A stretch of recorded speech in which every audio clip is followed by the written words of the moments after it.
The red warning lights flashed across the bridge of the Vorthak warship Bone Crusher. Captain Veltar stood tall on his 6 legs, his purple skin gleaming under the harsh lights. His 4 eyes focused on the main screen where a small human ship drifted in space. Smoke poured from its broken engines. "Another weak human vessel," Veltar said with a laugh. His voice was deep and rough. "They build their ships like toys."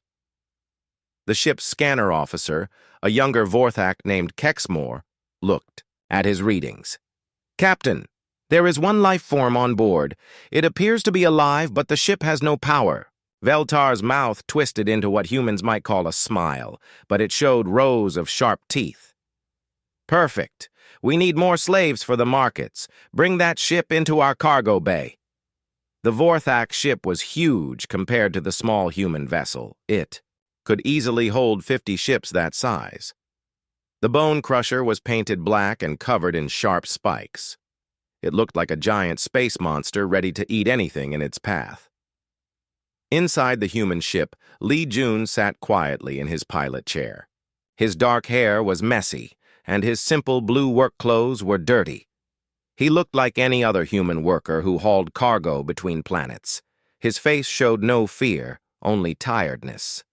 Jun was 42 years old and had kind eyes that seemed to see everything.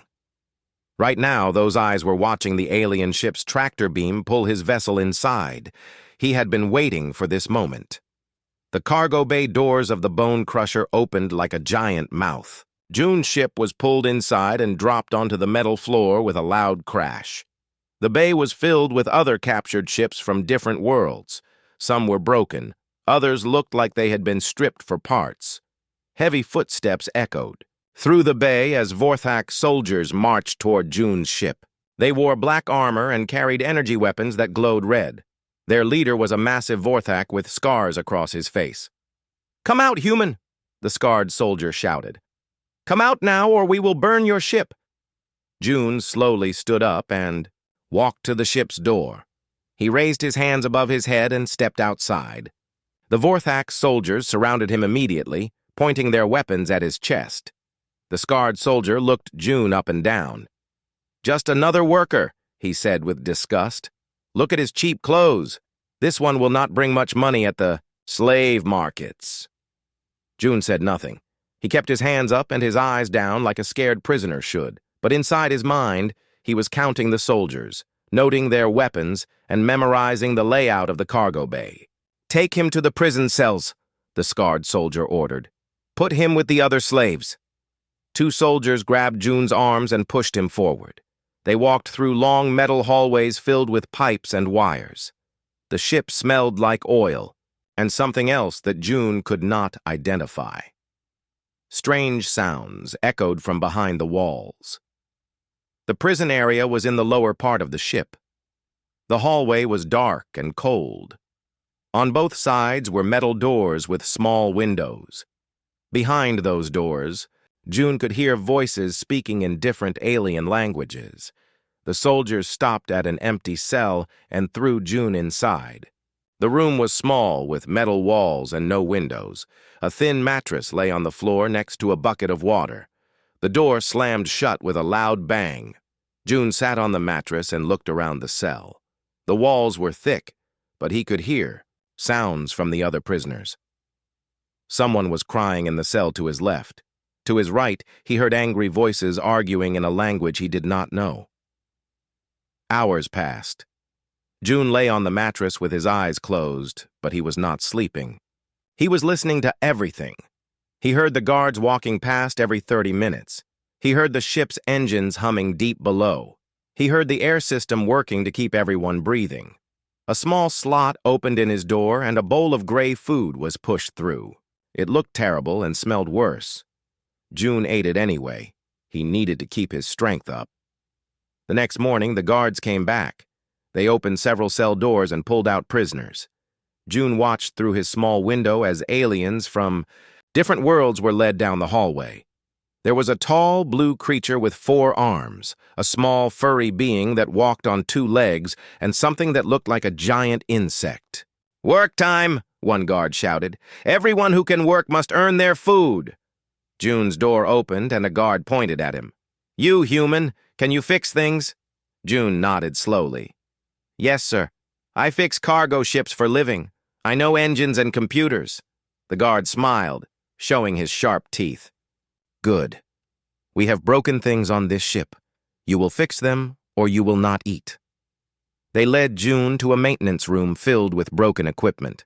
Pipes leaked water onto the floor. Lights flickered on and off. Computer screens showed error. Messages in the Vorthak language. "Fix," the guard said, pointing at everything. "You have until tonight."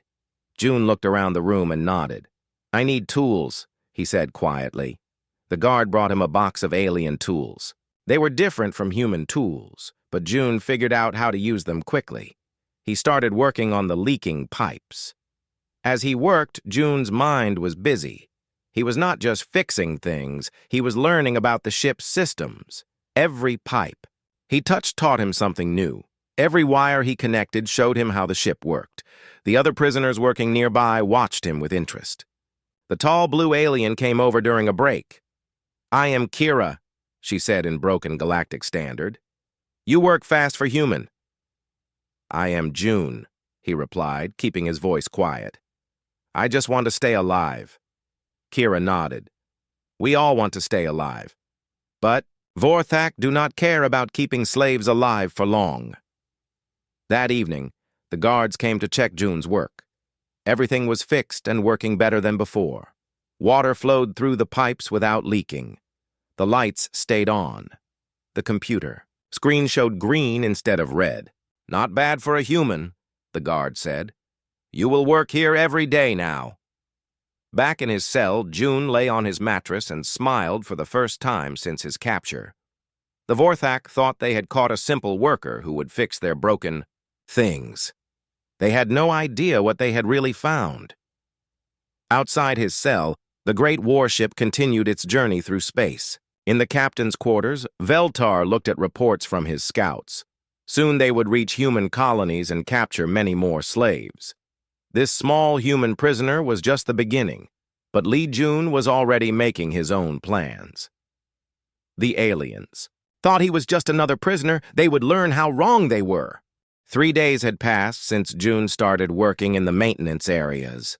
Every morning, the guards would take him from his cell to fix broken things around the ship. June worked quietly and did exactly what they asked. The Vorthak began to trust him more each day. On the 4th morning, 2 different guards came to his cell. These ones wore cleaner uniforms and carried themselves like they were important. "Human worker," one of them said. "Commander HFY wants to speak with you." They led June through parts of the ship he had not seen before. The hallways here were wider, and the walls were painted instead of plain metal. They passed rooms with large windows that showed the stars outside. Other Vorthak officers walked by, all looking busy and important. The guards stopped at a heavy door marked with alien symbols. One guard pressed his hand against a scanner, and the door slid open. Inside was a large room with a metal table and 2 chairs. The walls were covered with screens showing star maps and ship information. Commander HFY sat behind the table. She was smaller than the other Vorthak June had seen, but her eyes were sharp and intelligent. Her skin was darker purple, and she wore a uniform with many medals. "Sit," she said in perfect galactic standard. June sat in the chair across from her. He kept his eyes down and his hands folded in his lap like a nervous prisoner should. "You are the human worker from the cargo ship," HFY said. It was not a question. "Yes, ma'am," June replied quietly. "What is your name?" "Lee June, ma'am." HFY touched something on the table and a screen appeared in the air between them. It showed pictures of June's damaged ship and information about where they found him. "You were traveling from the Kepler system toward human colonies," she said. "Why?" June shifted in his chair and looked uncomfortable. "I was going to visit my sister, ma'am. She works at research station near New Busan Colony." "What kind of research does your sister do?" "I do not know exactly, ma'am. She is very smart, smarter than me. She studies plants and how to grow food in space." Zexhai made notes on a device. What is your sister's name? Park Hana, ma'am. And what do you do for work, Lee Jun? Jun looked down at his dirty work clothes. I haul cargo between planets, ma'am. Small jobs mostly. Fix ships when I can find work. Not very good at business. How many human colonies do you know about? Joan thought for a moment like he was trying to remember. Maybe 10 or 12, ma'am. The big ones everyone knows about. New Seoul, New Busan, Terra Station, places like that. Zexhai asked many more questions. She wanted to know about human defenses, about their military, about their trade routes. June answered like a simple cargo hauler would. He knew the names of planets that anyone would know. He talked about civilian ships and trading stations. He never mentioned military bases or defense fleets. Are humans planning to expand to new systems? Zexhai asked. I do not know, ma'am. Nobody tells cargo haulers about important things like that. After 2 hours of questions, Zexhai seemed satisfied. You will continue working in maintenance, she said. If you work hard and cause no trouble, you will be treated well. Thank you, ma'am, June said. Can I ask something? Zexhai raised one eyebrow, which looked strange on her alien face. Will I see my sister again? June asked, making his voice sound sad. That depends on how valuable you are as a worker, Zexhai replied. Prove yourself useful, and perhaps we will arrange something. The guards took June back to the maintenance areas, but today they brought him to a different section of the ship. This room was larger and filled with more complex equipment. Computer panels lined the walls, all blinking, with different colored lights. The main computer systems need work, the guard explained. You will help the regular maintenance crew. 3 Vorthak technicians were already working in the room. They looked up when June entered, clearly annoyed that they had to work with a human prisoner. Another mouth breather, one of them muttered. What can this soft creature possibly know about our technology? The head technician, whose name was Corex, handed June a scanning device. Check all the connection panels on that wall, he ordered. Tell us if any show red lights. June took the scanner and walked to the wall. As he worked, he listened to the technicians talking. They complained about broken systems all over the ship. The environmental controls were acting up. The communication array needed repairs. Several security sensors were not working properly. This ship is falling apart, one technician said. We need major repairs when we reach the next starbase. No time for that, Corex replied. The fleet wants to move against the human colonies within 2 weeks. June continued scanning connection panels, but his mind focused on what he had just heard. A fleet attack on human colonies in 2 weeks. He needed to remember everything. As the day went on, the technicians began to trust June more. His scanning work was careful and accurate. When he found problems, he pointed them out politely and waited for orders before touching anything. You are not completely useless, Corex admitted.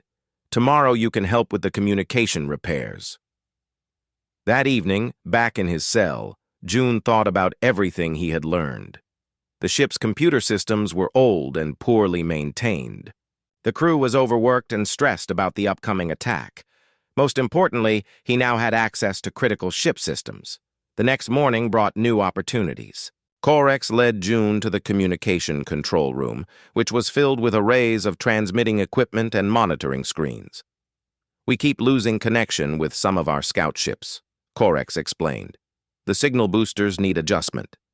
June worked alongside the technicians, learning how the ship's communication systems worked. He asked innocent questions about signal patterns and frequency settings. The technicians, happy to show off their knowledge to a primitive human, explained everything in detail. Human technology is so basic, one technician said. Your ships probably use radio waves like ancient civilizations. Yes, sir, June agreed humbly. We are not as advanced as Vorthak. While working on a signal booster, June noticed something important. The ship's communication array could reach far across space. More importantly, some of the diagnostic tools could send out maintenance signals that looked like normal system checks. During lunch break, June sat with some of the other prisoners in a small eating area. Kira, the blue-skinned alien, sat next to him. "You work with ship computers now?" she observed quietly. "Yes. They think I am too stupid to cause problems." Kira smiled. "Sometimes it is good to be underestimated." A small, furry alien named Pip joined their conversation. "The guards say we will reach human space soon," Pip whispered. "They plan to attack colonies." June nodded slowly. "My people need to know." "How?" Kira asked. "We are prisoners on an enemy warship." June looked around to make sure no guards were watching. "Maybe there is a way. But I need help from friends." That afternoon, while working on communication repairs, June made his first real move. He used a diagnostic tool to send out what looked like a routine maintenance ping. Hidden in the signal's data pattern was a simple message coded in old human military format. The message said, "Cargo hauler Lee captured by Vorthak warship. Fleet of unknown size heading toward human colonies. Attack planned within 2 weeks. Need immediate assistance. Ghost protocol." The signal shot out into space, aimed toward the general direction of human space. To anyone watching, it looked like the ship was just checking its communication range. But June hoped that somewhere out there, human military sensors would pick up the signal and understand its true meaning. 3 days later, June had become a trusted worker in the ship's maintenance crew. The Vorthak barely watched him anymore. He had access to communication systems, environmental controls, and even some security panels. But he had not received any response to his hidden message. Either it had not reached human space, or help was not coming. June decided he would have to create his own opportunities. The Vorthak thought they had captured a simple cargo hauler who would quietly fix their broken equipment. They had no idea they had brought their enemy right into the heart of their ship. Time was running out. In less than 2 weeks, this ship and its fleet would attack human colonies. June needed to do something soon, but first, he needed to learn more about the ship's defenses and find a way to contact the outside world. The aliens still thought he was just a prisoner. They would learn the truth soon enough. 2 weeks had passed since June's capture. He had become a familiar sight around the ship's maintenance areas. The Vorthak guards barely looked at him anymore as he moved between different work sections. This was exactly what June had been hoping. For, today, Corex brought him to a new area of the ship. They walked through several security doors that required hand scanners to open. The hallways here were wider and the lighting was brighter. "Today you work in the central data core," Corex explained. "The main computer needs diagnostic work." They entered a large room filled with tall towers of computing equipment. Lights blinked constantly on every surface. The air hummed with electrical power. Several Vorthak technicians moved between the towers, checking readings and adjusting. "Controls." "The ship's brain is in this room," Corex said proudly. "Every system on the Bone Crusher is controlled from here." June looked around with wide eyes, acting impressed by the alien technology. Inside his mind, he was memorizing every detail. This was the ship's most important area, and they had just given him access to it. "What should I do?" June asked humbly. "Check the diagnostic panels on Tower 7. Corex pointed to a tall column covered in blinking lights. "Look for any error codes and write them down." June walked to Tower 7 and began his work. The diagnostic panel showed information about ship systems all over the vessel. As he worked, he could see data about engines, weapons, life support, and communications. More importantly, he could see how to access these systems. While June worked, he listened to the technicians talking. They were discussing the upcoming attack on human colonies. "Fleet Commander Torvash wants a full status report on all ships," one technician said. "The attack begins in 5 days." "How many ships are in the fleet?" another asked. 47 warships plus support vessels. The humans will never expect such a large force." June continued checking diagnostic codes, but his mind was focused on what he had just learned. 47 warships. That was a massive attack force, much larger than anything humans had faced before. Over the next few hours, June gathered more information. The fleet was targeting 3 human colonies: New Busan, Terra Station, and New Seoul. The attacks would happen at the same time to prevent human forces from helping each other. When the work shift ended, June walked back toward the prisoner cells with other alien workers. But he took a slightly different route, one that passed through the ship's communication center. "Wrong way, human!" a guard called out. "Sorry, sir," June replied. "I got confused. All the hallways look the same to me." The guard laughed. "Stupid human. Your people probably get lost in their own ships." As June walked past the communications center, he quickly looked through the open doorway. Inside, he could see the main transmission array. More importantly, he could see that only 2 technicians were working there, and they looked tired. That night in his cell, June made contact with the other prisoners. He had learned to communicate by tapping on the walls in a simple code. It was slow, but it worked. Kira's voice came quietly through the wall. "Any news from outside?" "Nothing yet," June whispered back. "But I learned something important. Big attack coming in 5 days. Against your people?" "Yes. We need to do something." "What can prisoners do against an entire warship?" June thought for a moment. "Maybe more than they think." The next morning, June asked Corex if he could work in different areas of the ship. "I want to learn more about Vorthak technology," he said. "It is so much better than human systems." Corex was pleased by the compliment. "Very well. Today you can help in the environmental control section. The environmental control room managed the ship's air, water, and temperature systems." June worked carefully, checking filters and testing air quality sensors. But he was really learning how to access these critical systems. During lunch break, he sat with Kira and several other prisoners. The eating area was noisy, which made it safe to talk quietly. "I think I can access some ship systems," June whispered. "But I need help." Kira leaned closer. "What kind of help?" "You said you are an engineer. Do you know about power systems?" "Yes. I designed energy cores for civilian ships." June looked around to make sure no guards were listening. "What would happen if someone caused problems with power distribution?" "Lights would go out. Computers would shut down. Life support might fail." "Could it be fixed quickly?" Kira thought for a moment. "Depends on the problem. Simple issues can be fixed in minutes. Complex problems might take hours." June nodded. "What about you, Thok?" he asked the large creature sitting across from them. Thok was from the Centauri Republics. He had thick gray skin and powerful arms. "I was warrior before capture," he said in broken galactic standard. "Know about fighting." "How many guards are in the prisoner area at night?" 4 guards, 2 at main door, 2 walking patrols. June asked similar questions to other prisoners. He learned about guard rotations, security procedures, and ship layouts. Slowly, a plan began to form in his mind. That afternoon, June worked in the security monitoring room. The Vorthak technician there was young and eager to show off his knowledge. "These screens show every part of the ship," the technician explained. "We can see everything that happens." "Amazing," June said.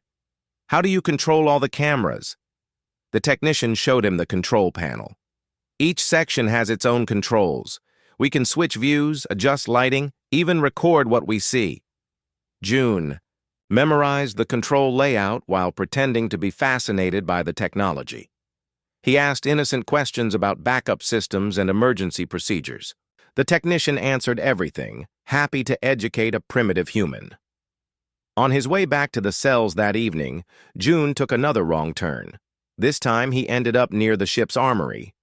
Through a partially open door, he could see racks of energy weapons and protective armor. "Lost again, human?" a guard asked, but he was smiling. June's frequent wrong turns had become a running joke among the crew. "Yes, sir. I am sorry.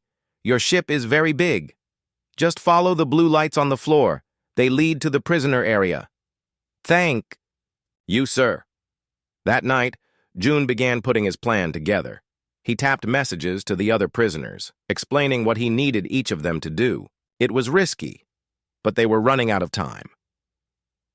The next day brought an opportunity June had been waiting for. A problem developed with the ship's communication array, and Corex asked him to help with emergency repairs. The main transmitter is overheating, Corex explained as they hurried toward the communication center. We need to fix it before we lose contact with the fleet. The communication center was in chaos. Several technicians worked frantically to cool down the overheating equipment. Smoke filled the air and warning lights flashed everywhere. Check the backup power connections, Corex ordered June. Tell me if any circuits are overloaded. June moved to the backup power panel and began checking connections. But while he worked, he also installed a small device he had built from spare parts. It looked like a normal diagnostic tool, but it was actually a hidden transmitter. The device was designed to piggyback on the ship's own communication signals. When the ship sent messages to other vessels in the fleet, June's device would add its own hidden signal to the transmission. It took 3 hours to fix the overheating problem. During that time, June's device sent out several coded messages aimed toward human space. The messages contained everything he had learned about the Vorthak fleet and their attack plans. Good work, human, Corex said when the repairs were finished. You are becoming useful. Thank you, sir. I am learning much about Vorthak technology. That evening, June felt hopeful for the first time since his capture. His hidden messages were now traveling across space at light speed. If human forces received them, they would know about the coming attack, but June could not depend on rescue from outside. The attack was only 3 days away. If help was coming, it needed to arrive soon. In his cell that night, June continued planning with the other prisoners. They had decided to act in 2 days, whether help arrived or not. It would be dangerous, but doing nothing was not an option. The Vorthak still thought June was just a simple cargo hauler who had learned to fix their equipment. They trusted him to work alone in critical areas of the ship.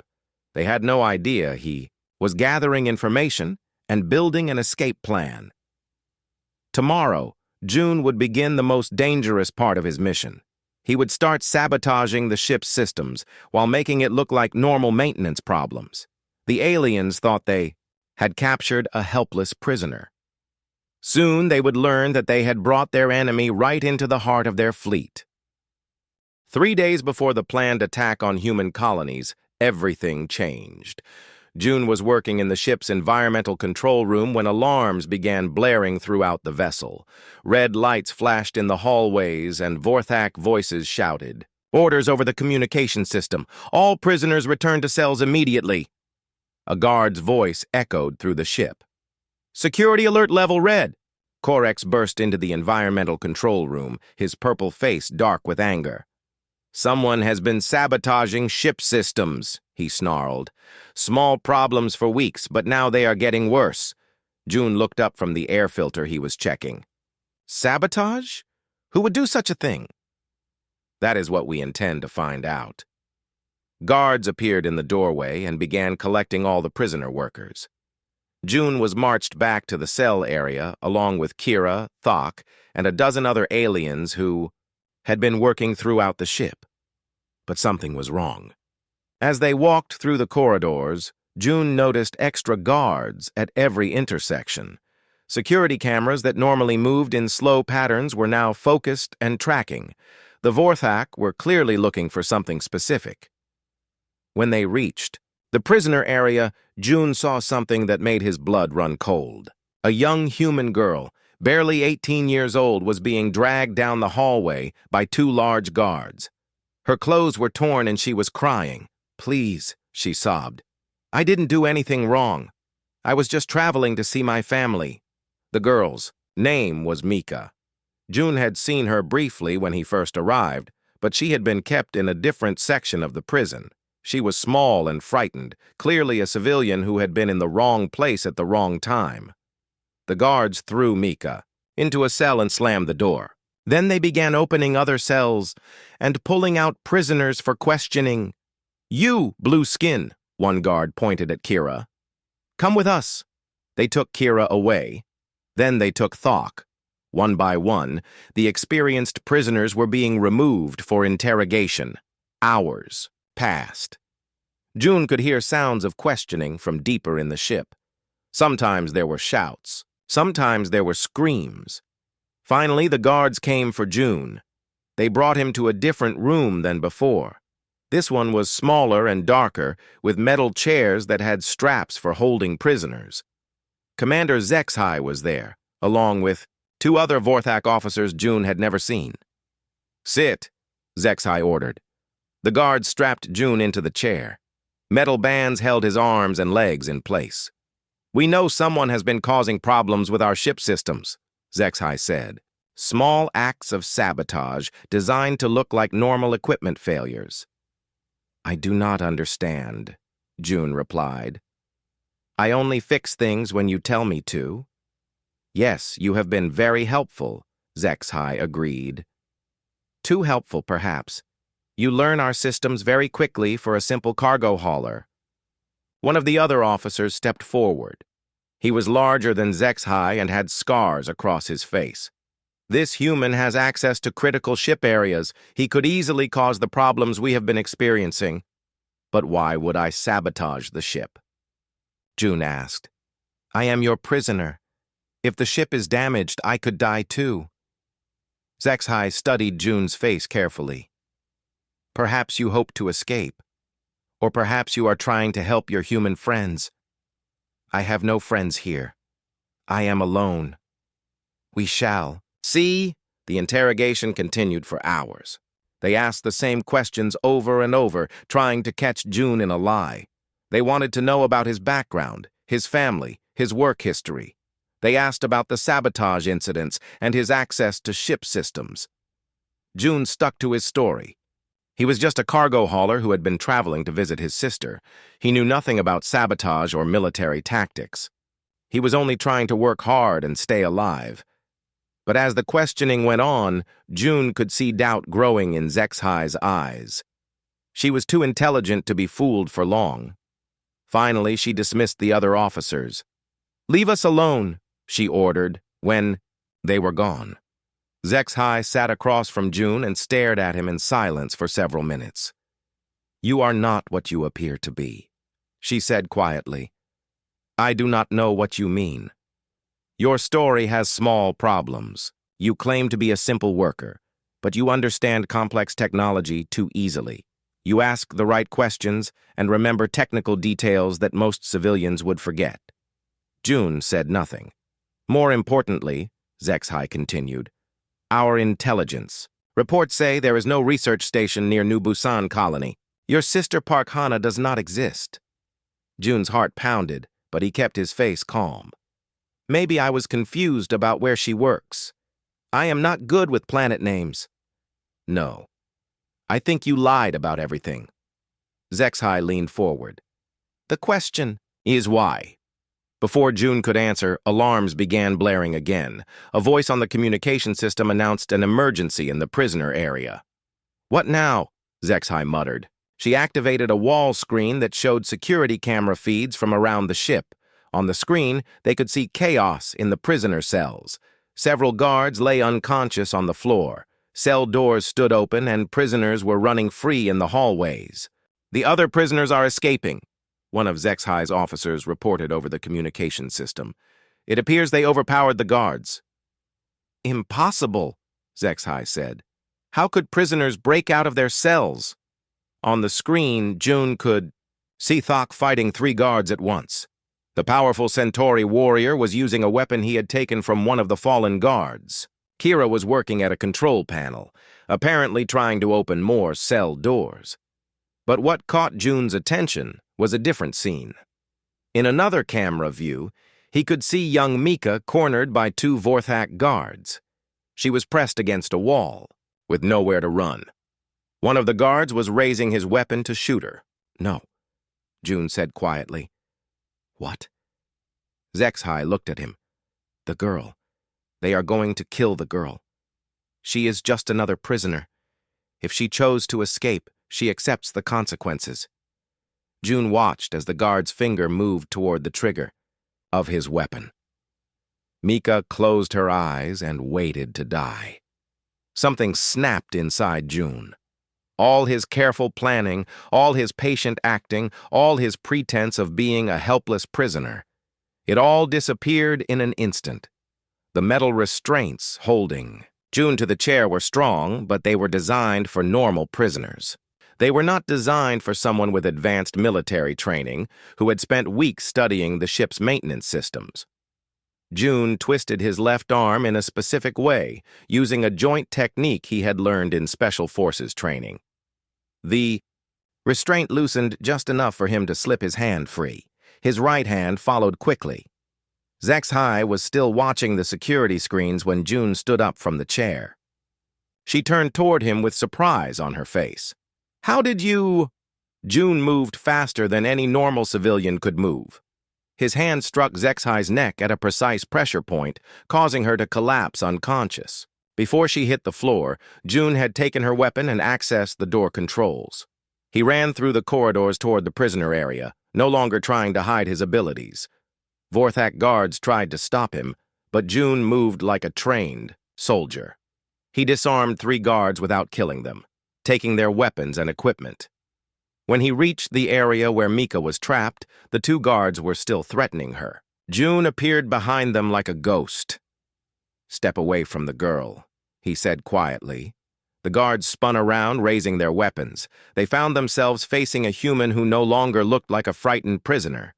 June's eyes were cold, and his stance was that of a professional warrior.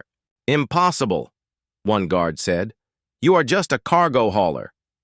"No," June replied. "I am Fleet Admiral Lee June of the Human Defense Force, and you just made a very big mistake." The guards fired their weapons, but June was already moving. He rolled to the side and came up shooting. Both guards fell to the ground, unconscious but alive. June helped Mika to her feet. "Are you hurt?" She shook her head, too frightened to speak. "Stay close to me," June said. "We are getting out of here." All around them, the ship was in chaos. Prisoner alarms blared constantly. Security forces were running toward the disturbance. And somewhere in the depths of the vessel, the carefully placed sabotage devices that June had been installing for weeks were finally activating. The Vorthak had thought they captured a simple human worker.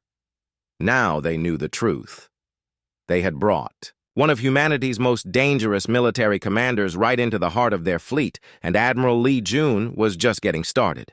The news of Admiral Lee June's capture spread through the Vorthak fleet like wildfire.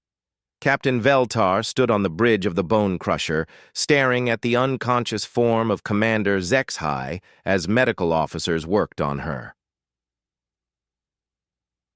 "The ghost of Proxima," Veltar whispered. "We had the ghost of Proxima on our ship for 3 weeks. Fleet Commander Torvash appeared on the main communication screen, his massive form filling the display. His 4 eyes burned with anger and excitement. "You will use this human admiral as leverage," Torvash ordered. "Contact the human colonies and demand their surrender. Tell them we have their great military hero." "Yes, Fleet Commander," Veltar replied. "But the admiral has escaped to the lower decks with several other prisoners. They are causing damage throughout the ship. Then, recapture him. Use whatever force necessary, but I want him alive." The screen went dark. Veltar turned to his security chief. "Send every available guard to hunt down the escaped prisoners. Seal all sections of the ship. They cannot hide forever." But Admiral June was not trying to hide. Deep in the ship's maintenance areas, he was putting the final phase of his plan into action. The weeks of patient work, of learning the ship's systems while pretending to be a simple cargo hauler, were about to pay off. June had gathered 12 escaped prisoners in a storage room near the ship's central computer core. Kira worked at a maintenance panel, accessing the environmental controls. Thok stood guard at the door with weapons taken from defeated guards. Young Mika helped organize the alien prisoners who had joined their escape. "How long until your sabotage? Devices activate?" Kira asked. "They are already starting," June replied. The programs I installed will cause system failures throughout the fleet, but I need to reach the main communication array. Why? Thok asked. To contact my people, to tell them the attack is coming. June led the group through maintenance tunnels toward the communications center. Along the way, they encountered several guard patrols. Each time, June used his military training to defeat the guards quickly and quietly. When they reached the communications center, they found it heavily protected.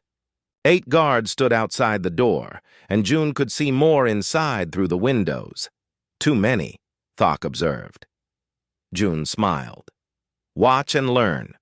He accessed a maintenance panel near the communications center and activated one of his hidden programs.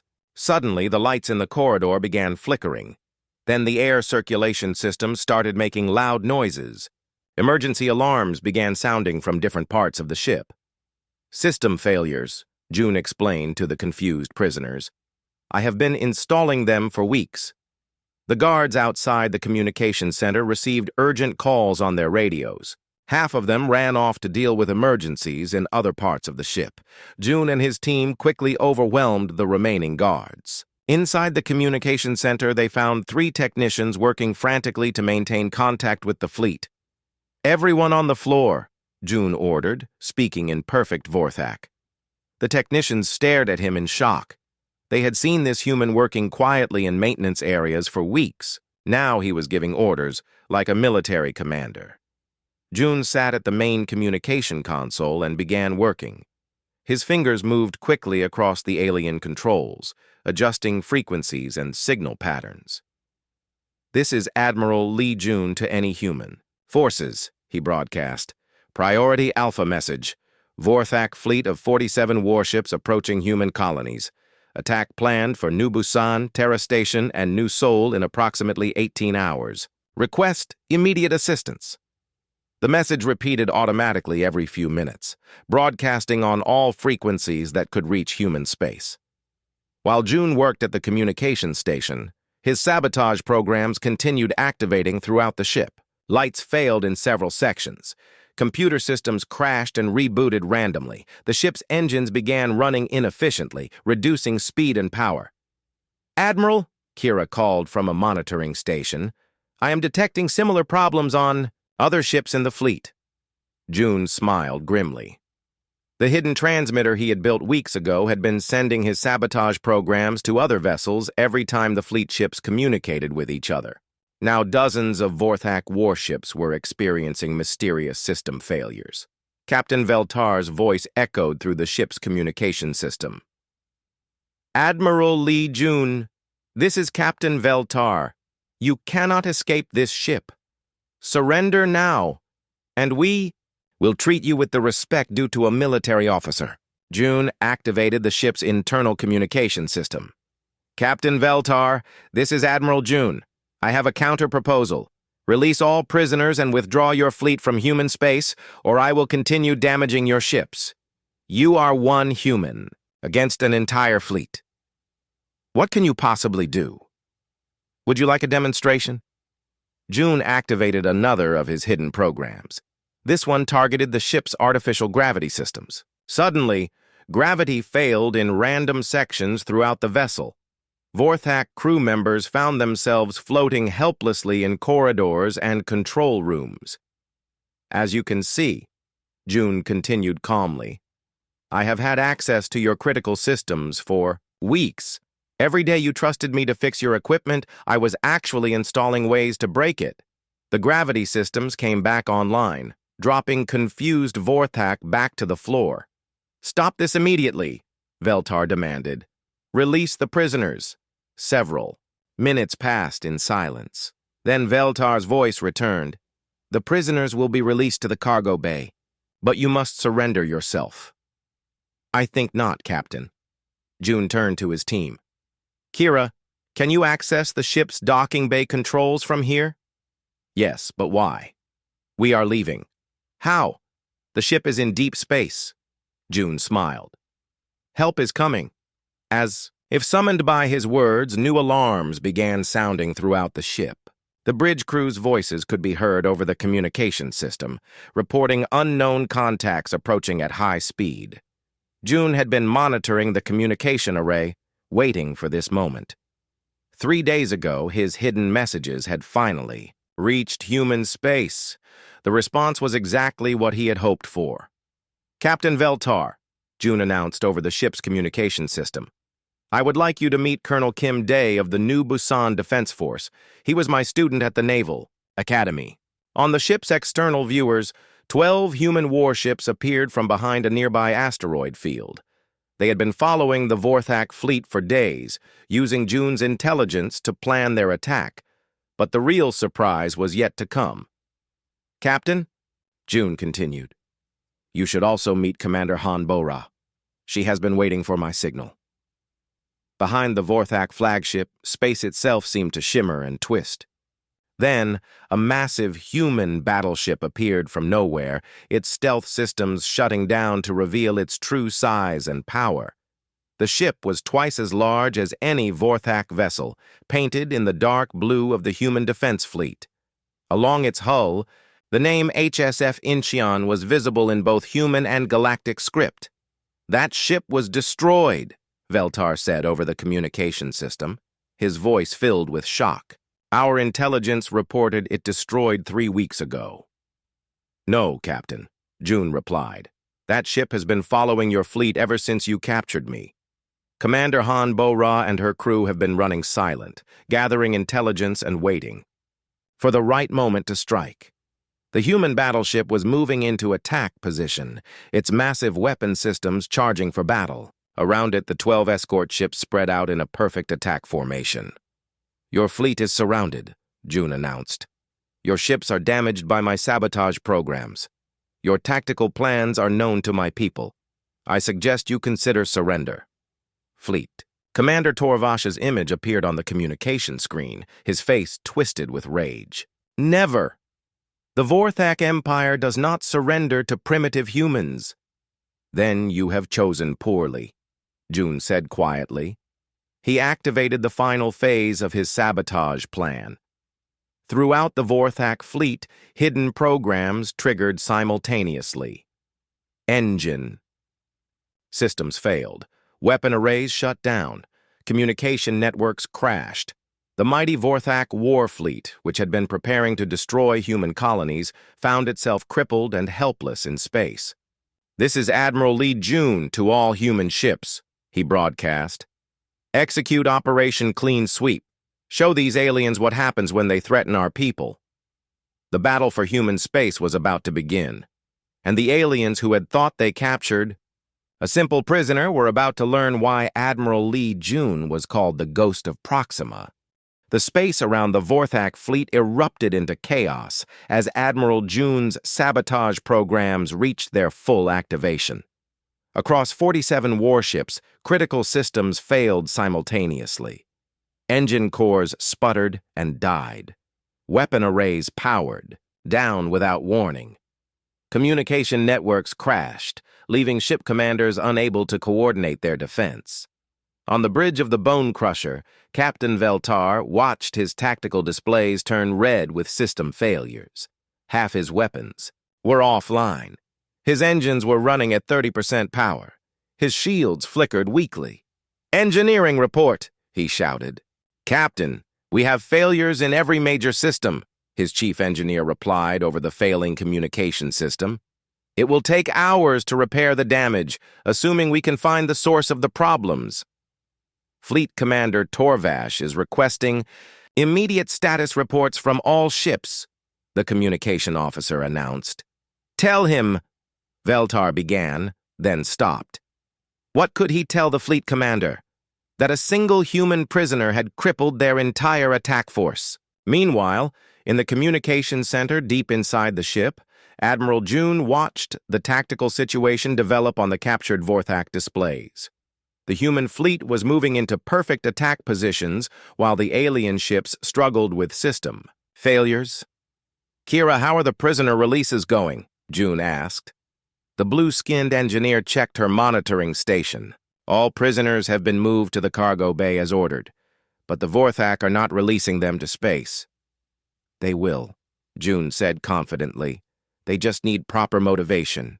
He activated the ship's external communication array and broadcast on all frequencies. This is Admiral Lee June to Fleet Commander Torvash. You have 30 seconds to begin releasing prisoners, or I will demonstrate what human military technology can do to your flagship. Torvash's voice crackled back over the damaged communication system. You are bluffing, human. Your ships cannot penetrate our defenses. Commander Han Bo-Ra, June said calmly into his communicator. Please show the fleet commander our new gravitational torpedo technology. Target the Vorthak ship Deathbringer, second position in their battle line. The massive human battleship HSF Incheon adjusted its position slightly. A section of its hull opened to reveal a weapon unlike anything the Vorthak had ever seen. Instead of energy beams or explosive missiles, this weapon fired a sphere of compressed space-time. The gravitational torpedo struck the Vorthak ship Deathbringer and began warping the space around it. The ship's hull twisted and bent as gravity fluctuated wildly around the vessel. Within seconds, the massive warship collapsed in on itself like a crushed can. Impossible, Torvash whispered, his voice barely audible over the communication system. That was a demonstration, June announced. The next shot will target your flagship. Release the prisoners now. This time, Torvash did not hesitate. Open all cargo bays! Release the prisoners immediately! Throughout the Vorthak fleet, cargo bay doors opened and escape pods began launching toward the human ships. Hundreds of prisoners from dozens of different worlds floated free in space, finally escaping their alien captors. June and his team of escaped prisoners made their way toward the Bone Crusher's main cargo bay. Along the way, they encountered minimal resistance. Most of the Vorthak crew were too busy trying to repair their damaged systems to worry about escaped prisoners. When they reached the cargo bay, they found it in chaos. Prisoners from all over the galaxy were boarding escape pods as quickly as possible. Some were injured from their captivity. Others were weak from poor treatment. But all of them were eager to escape. Admiral, a familiar voice called out. June turned to see young Mika helping an elderly alien into an escape pod. Despite everything she had been through, the girl was thinking of others before herself. Get to a pod, Mika, June ordered. The human ships will pick you up. What about you, Admiral? I have unfinished business with Captain Veltar. As the last escape pods launched, June made his way back through the ship toward the bridge. The Vorthak crew he encountered seemed confused and demoralized. Their mighty warship was crippled. Their fleet was defenseless, and their prisoners had escaped. When June reached the bridge, he found Captain Veltar standing alone at his command station. The other bridge officers had fled or were unconscious from the gravitational effects of June's sabotage. Admiral Lee June, Veltar said without turning around. I should have known. The ghost of Proxima, the human who destroyed the Hegemony Alliance fleet at the Battle of Kepler Prime. Captain Veltar, June replied respectfully. You fought well, but you made one critical mistake. What mistake was that?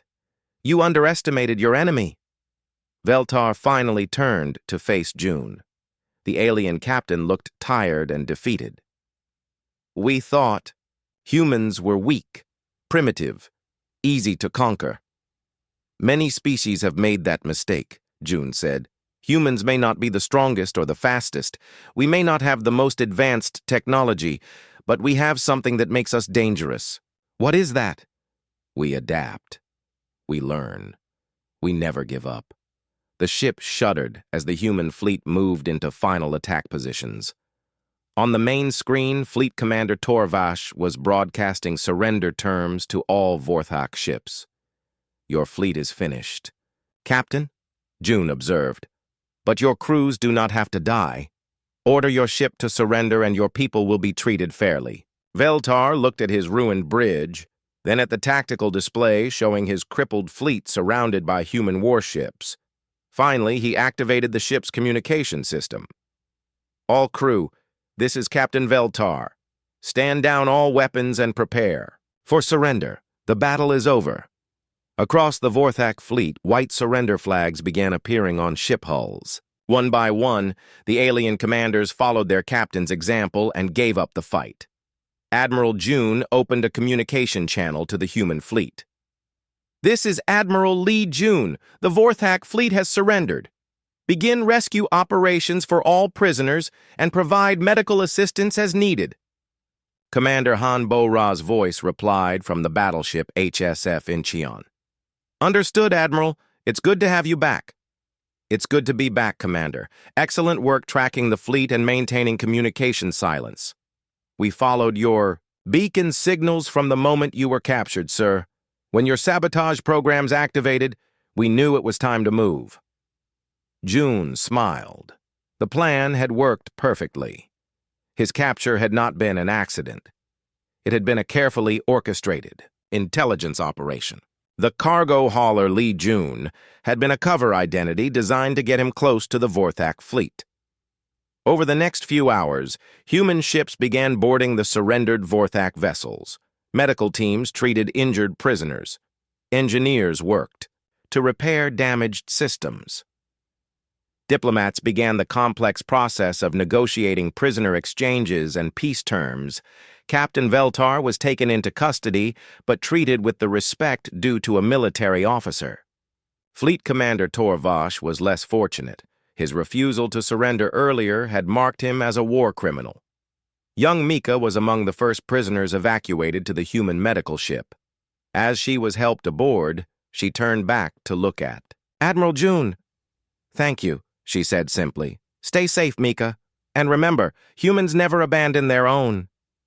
3 days later, Admiral June stood on the bridge of the HSF Incheon as it led a convoy of rescued prisoners back toward human space. The operation had been a complete success. The Vorthak threat had been eliminated, hundreds of prisoners had been freed, and valuable intelligence had been gathered about alien military capabilities. Colonel Kim Day, June's former student, approached with a status report. "Admiral, all rescue operations are complete. We have 847 prisoners from 23 different worlds returning with us." "Excellent work, Colonel. What about the Vorthak ships?" 18 ships have been repaired enough to travel, under their own power. The rest will be towed to neutral space for transfer back to the Vorthak Empire." June nodded. "And the crew?" "Treated according to galactic conventions for prisoners of war. Many of them are asking about you, sir. They want to know how a human cargo hauler turned out to be a fleet admiral." June smiled. "What did you tell them?" "That they should never underestimate humans." As the convoy entered human space, news of the victory spread rapidly across the colonies.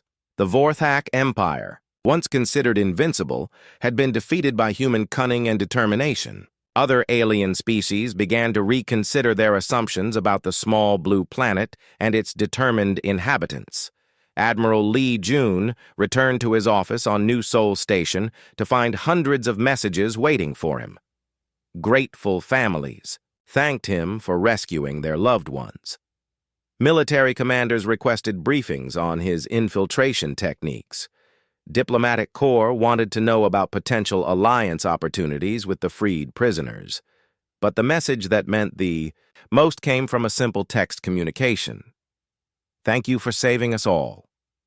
Mika." The aliens had thought the human was just a prisoner. They learned too late that they had captured one of humanity's greatest military minds and brought him right into the heart of their fleet. It was a mistake they would not soon forget. And across the galaxy, other species began to understand a simple truth. Never underestimate a human. They might look weak and primitive, but they have something far more dangerous than advanced technology or superior strength. They have the will to never give up no matter how impossible the odds might seem.